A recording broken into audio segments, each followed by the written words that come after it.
world where fairy tales exist. Or, well, they did, because the world of fairy tales is suddenly collapsing because no one is reading fairy tales anymore, and you're being sucked into an alternate reality called Wonderland, which is a game to save what is left of Fairyland's people. Unfortunately, moving to the digital world of Wonderland has its costs. It is said you can lose limbs, murder people you join the world with, or go crazy. You, however, have lost your memories, and it is your job to not only help repair Wonderland, but also find your memories hidden in various levels in the game. You'll begin as Alice. Get it? Alice in Wonderland?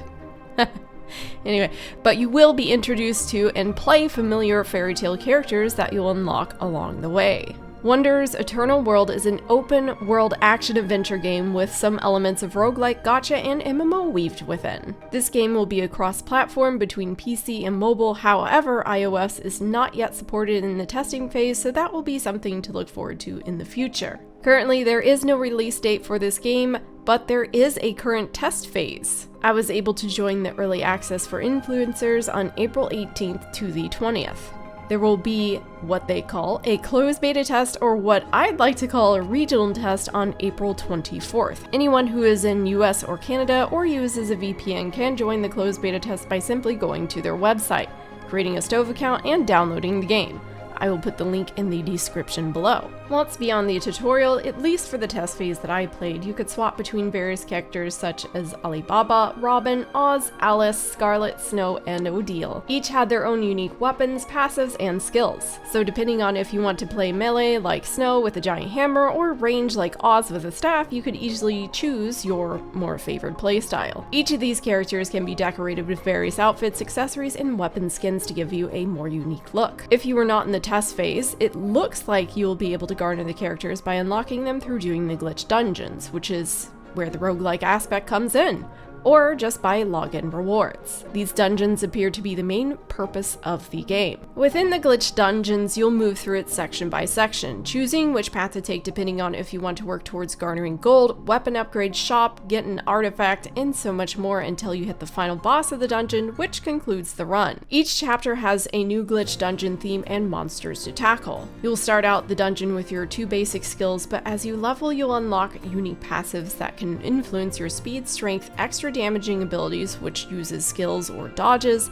and defense, to name a few. You can even garner an extra skill or change one of your pre-established skills with an elemental weapon attack. All these things combined will hopefully assist you in clearing the dungeon without dying. All the upgrade material will stay with you even if you die before completing the dungeon, so you can go back to your camp and upgrade your weapon of choice. You can also unlock your memories, which can give you things like extra health, healing juice, or extra artifact slots. These are extremely important in empowering yourself to go in again and win. There are also pets that can be taken into the dungeon with you to give you varying benefits. The glitch dungeons themselves were actually quite fun and challenging, in particular the first chapter's boss. It felt like that boss was quite the dance of survival, while the second chapter's boss felt rather easy comparatively. I can say though, the fights leading up to the bosses were fun and changed enough to keep me interested. While the game is action combat, I would like to say that some of the skills do make you animation locked. I main Scarlet, which is a ranged pistol wielder, and found myself locked into varying precarious situations because I clicked a skill. Most things that happen within the glitch dungeon seem to be separated from the overworld and other activities.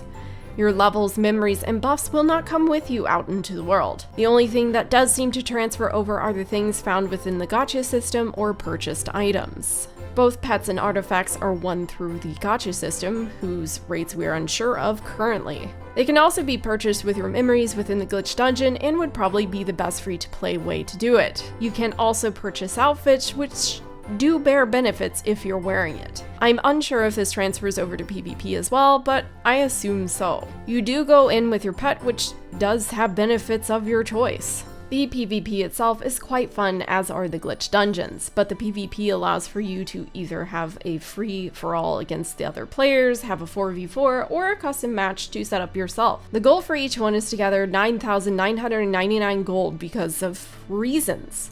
9,999 is a good number. If you die, you will lose some of your coins and will need to begin again, but if you manage to stay alive and hold on to it for a matter of a few seconds, you will win the game for yourself or the team. As you move about the PvP map, you will find items to acquire to use against other players. You can also use your gold you collect to purchase artifacts to give yourself defense, strength, or health. Be aware though, because at a certain amount of time, the floor will begin to fall away whether you're prepared for it or not. I'll be very curious to see how PvP feels with the next test, as I only managed to play a few rounds myself and can't really speak upon how it feels to face off against, say, a melee versus ranged, or vice versa. Only time will tell if one is more OP in PvP or not. If there is any caution I have about this game being pay to win, it does fall down to PvP only, since I'm unsure if the outfits affect it.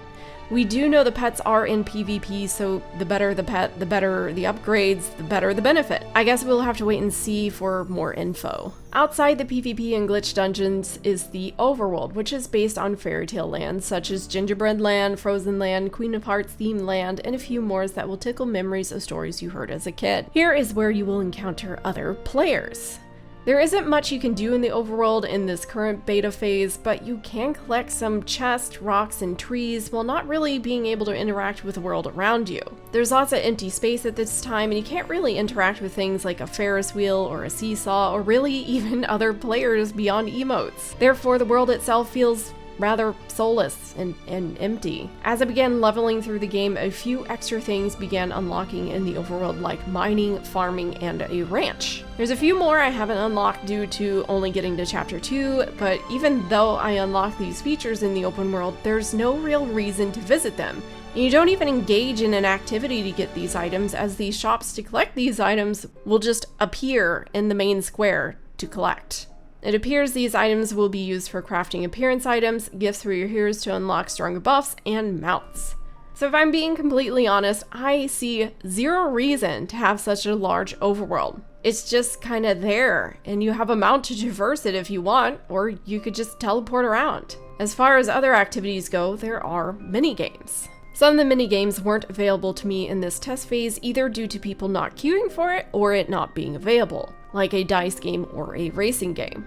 I'm unsure how these play, but I'd be very interested to try them out. Other minigames I did get to play are beanstalk cutting game, a quiz game, and a maze. There appears to be no benefit for most of these minigames beyond the maze, which gives you a daily 3 upgrade materials for your pets. It also seems to be mainly just a way to get a high score and have it displayed for a particular game. Most of these games are played alone, but the games that I didn't get to try are the ones that involve other players. Another thing we can see is coming but can't test yet are raids. I'm unsure how the raids will function, but I'm very curious to see how many players can actually join it, how often it can be run, and how difficult it is, as it states the content won't be available until release. The game does have a battle pass which unlocks items and currency as you level. The in-game shop has outfits, accessories, dyes, gifts for your heroes, gold, and glitch keys which allow you to run the glitch dungeons. These currencies do appear to be easily earnable just by playing the game itself, but it is good to be aware we will most likely be able to purchase these currencies. You'll also garner login rewards, which is important especially if you're going to be the person that doesn't want to spend any money. Overall, the game is super cute, and if you're into the art style and roguelike games, or you like MapleStory 2, which a lot of people seem to be comparing this game to, I think you will like it. There are quite a few things I think need addressed still, like the empty and useless overworld. I hope they implement more purpose and exploration benefits to it. I'm also concerned about the gacha system and the potential pay-to-win of PvP. There's obviously still some glitches and sound issues happening, and I'm not too worried about those, as this is what test phases are for. I'd be more than happy if they took their time and fleshed out the game just a little bit more, as it does have potential to be a pretty cute and sweet cross-platform game. There is also no current way to re-keybind, which, for someone who struggles to reach the shift key to dodge, really hindered me. For the most part, the game delivers a fun solo experience, and I hope to be able to one day say it delivers a fun social experience. Maybe with a raid coming it'll help, or more minigames, but who knows? Either way, I'll be in the original beta test coming on the 24th to give it another whirl with all of you. See you guys soon. This was MRSSTIX logging out for now. Bye!